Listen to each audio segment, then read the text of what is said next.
بسم اللہ الرحمن الرحیم۔ محترم ناظرین السلام علیکم۔ ایک مرتبہ حضرت عیسیٰ بن مریم علیہ السلام ایک پہاڑ کی چوٹی سے گزر رہے تھے۔ اسی وقت ابلیس ان کے پاس آیا اور ان سے کہا، اے عیسیٰ، یہ بتاؤ، کیا تمہارا رب اس بات پر قادر ہے کہ اگر تم اس پہاڑ کی چوٹی سے نیچے گر جاؤ تو وہ تمہیں بچا لے گا؟ حضرت عیسیٰ علیہ السلام نے فرمایا، جی ہاں، میرا رب اس پر قادر ہے۔ ابلیس نے کہا، اگر یہ بات حق ہے اور تم اپنے دعوے میں سچے ہو تو پھر تم خود کو اس پہاڑی کی چوٹی سے نیچے گرا دو۔ میں دیکھنا چاہتا ہوں کہ تمہارا رب تمہیں کس طرح بچاتا ہے۔ حضرت عیسیٰ علیہ السلام نے محسوس کیا کہ شیطان انہیں ناجائز آزمائش میں ڈالنا چاہتا ہے۔ چنانچہ آپ نے فرمایا، اے ملعون، کیا تو یہ چاہتا ہے کہ میں اپنے رب کو آزماؤں؟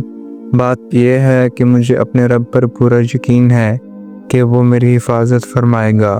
اللہ کا ہر حکم برحق ہے اور ہمیں اس میں کوئی شک کی گنجائش نہیں، لیکن میں اپنے رب کو آزمانا نہیں چاہتا۔ کچھ دنوں کے بعد ابلیس دوبارہ حضرت عیسیٰ علیہ السلام کے پاس آیا اور کہنے لگا، اے عیسیٰ، تم تو اللہ ہو، کیونکہ تم مردوں کو زندہ کرتے ہو، غیب کی باتیں جانتے ہو اور لوگوں کو مستقبل کی خبریں دیتے ہو۔ حضرت عیسیٰ علیہ السلام نے فوراً اس کی بات کو کاٹتے ہوئے فرمایا، اے ملعون، تو جھوٹ بولتا ہے، میں اللہ کا چنا ہوا بندہ ہوں۔ اللہ میری دعاؤں کو قبول کرتا ہے اور اسی کے حکم سے مردے زندہ ہوتے ہیں۔ جہاں تک غیب کی باتوں کا تعلق ہے، اللہ تعالیٰ مجھے علم عطا فرماتا ہے اور میں لوگوں کو وہی خبر دیتا ہوں جو مجھے دی جاتی ہے۔ جب ابلیس نے دیکھا کہ حضرت عیسیٰ علیہ السلام اس کے فریب میں نہیں آئے تو وہ وہاں سے بھاگ گیا۔ ابو نصر نیشا پور کا ایک بادشاہ گزرا ہے۔ ایک مرتبہ وہ اپنے لشکر کے ساتھ دارالحکومت میں داخل ہو رہا تھا کہ ایک مکان سے قاری کی آواز سنائی دی۔ ابو نصر قرآن سننے کے لیے رک گیا۔ قاری نے سورہ آل عمران کی آیت نمبر 26 کی تلاوت کی۔ اس کا ترجمہ یہ ہے، کہو اے اللہ، بادشاہی کے مالک، تو جسے چاہے بادشاہی دے اور جسے چاہے بادشاہی چھین لے، اور جسے چاہے عزت دے اور جسے چاہے ذلت دے۔ تمام بھلائیاں تیرے ہی ہاتھ میں ہیں، بے شک تو ہر چیز پر قادر ہے۔ اس آیت نے بادشاہ کے دل پر گہرا اثر کیا۔ وہ گھوڑے سے اترا، رکوع کیا اور سجدے میں گر پڑا۔ کچھ ایسا واقعہ پیش آیا کہ وہ دنیا سے رخصت ہو گیا۔ اس کے ایک دوست نے خواب میں قاری کو جنت میں ایک عظیم مقام پر دیکھا۔ اس نے قاری سے پوچھا، تجھے یہ بلند مقام کس وجہ سے نصیب ہوا؟ قاری نے جواب دیا، میں تو ایک گنہگار انسان تھا، میں نے کوئی خاص عمل نہیں کیا تھا، مگر اللہ تعالیٰ نے مجھ پر کرم کیا اور مجھے یہ مقام عطا فرمایا۔ اللہ تعالیٰ نے مجھ سے فرمایا، تو نے دنیا میں ایک بادشاہ کو ہماری عظمت یاد دلائی تھی، اسی وجہ سے آج ہم تجھ پر رحم کر رہے ہیں اور تجھے بلندی عطا فرما رہے ہیں۔ جی ہاں، اللہ تعالیٰ کا فرمان ہے، فاذکرونی اذکرکم، یعنی تم مجھے یاد کرو، میں تمہیں یاد کروں گا۔ پرانے زمانے میں انطاکیہ ایک بہت بڑا شہر تھا۔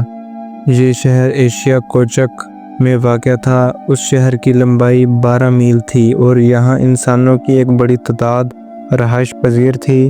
انطاکیہ کے لوگ گمراہ اور ظالم تھے۔ وہ ستاروں اور جنات کی عبادت کرتے تھے۔ اللہ تعالیٰ نے ان کی ہدایت کے لیے ان کے پاس 2 نبی بھیجے۔ جب اہل شہر نے ان دونوں نبیوں کو جھٹلایا اور تیسرا نبی بھی ان کی مدد کے لیے بھیجا گیا، تینوں انبیاء نے مل کر شہر کے کونے کونے میں تبلیغ کی، لوگوں کو توحید کی دعوت دی، قیامت کا ذکر کیا اور انہیں اللہ کے عذاب سے ڈرایا، مگر اہل شہر بڑے سخت دل لوگ تھے۔ 3 انبیاء کی اجتماعی تبلیغ کا ان پر کوئی خاص اثر نہ ہوا اور پورے شہر میں صرف 40 افراد ہی ایمان لائے۔ باقی لوگوں نے انبیاء اور ان پر ایمان لانے والے لوگوں کو سخت تکالیف دیں۔ ظلم کی انتہا یہاں تک پہنچی کہ ان کے مظلوموں کو ایک گڑھے میں ڈال کر آگ لگا دی گئی اور شہر کے ظالم لوگ اس پر خوشی مناتے رہے۔ اس شہر میں ایک نیک دل شخص تھا جس کا نام حبیب نجار تھا۔ وہ ان انبیاء پر ایمان لے آیا تھا، مگر اس نے اپنا ایمان خفیہ رکھا۔ وہ لکڑی کا کام کرتا تھا جو مزدوری ملتی اسے 2 حصوں میں تقسیم کرتا، ایک حصہ اپنے گھر والوں پر خرچ کرتا، دوسرا مسکینوں میں بانٹ دیتا۔ جب حبیب نجار کو اہل شہر کے ظلم کا علم ہوا تو وہ کھڑا ہوا اور قوم سے خطاب کیا، اے میری قوم، ان رسولوں کا ساتھ دو، ان پر ایمان لاؤ، یہ تم سے کسی اجر کی طلب نہیں کرتے اور یہ سیدھے راستے پر ہیں۔ میں کیوں نہ اس ہستی کی عبادت کروں جس نے مجھے پیدا کیا ہے اور جس کی طرف تم سب کو لوٹ کر جانا ہے۔ کیا میں اس اللہ کو چھوڑ کر دوسروں کو معبود بناؤں؟ جبکہ اگر اللہ مجھے نقصان پہنچانا چاہے تو یہ میرے کچھ کام نہیں آ سکتے، نہ ہی مجھے بچا سکتے ہیں۔ اگر میں ایسا کروں تو میں کھلی گمراہی میں ہوں گا۔ میں تو تمہارے رب کی طرف سے ایک پیغام لے کر آیا ہوں، میری بات مانو۔ لیکن ظالموں نے اس کی بات نہ سنی بلکہ اس پر ٹوٹ پڑے، اسے اتنا مارا کہ اس کی آنتیں باہر آ گئیں، پھر اس کا گلا دبا کر شہید کر دیا گیا۔ اس کی لاش کو ایک کنویں میں ڈال کر مٹی بھر دی گئی اور وہ کنواں اس کی قبر بن گیا۔ ایک روایت کے مطابق اسے جلا کر اس کے جسم میں رسیاں ڈال کر صلیب پر لٹکایا گیا۔ موت کے وقت حبیب نجار کو جنت دکھائی گئی۔ اس نے آخری الفاظ میں کہا، میں تمہارے رب کی طرف سے پیغام لے کر آیا تھا، میرے گواہ رہنا۔ پھر اس کی روح فرشتوں کے ذریعے جنت کی طرف لے جائی گئی۔ اللہ تعالیٰ نے اس کی قربانی کو قبول کیا اور اسے عظیم اجر سے نوازا، ایسا کہ قرآن مجید میں بھی ذکر ہے۔ حبیب نجار کو بہترین انجام مبارک ہو۔ امید ہے کہ آپ کو آج کی ویڈیو پسند آئی ہوگی۔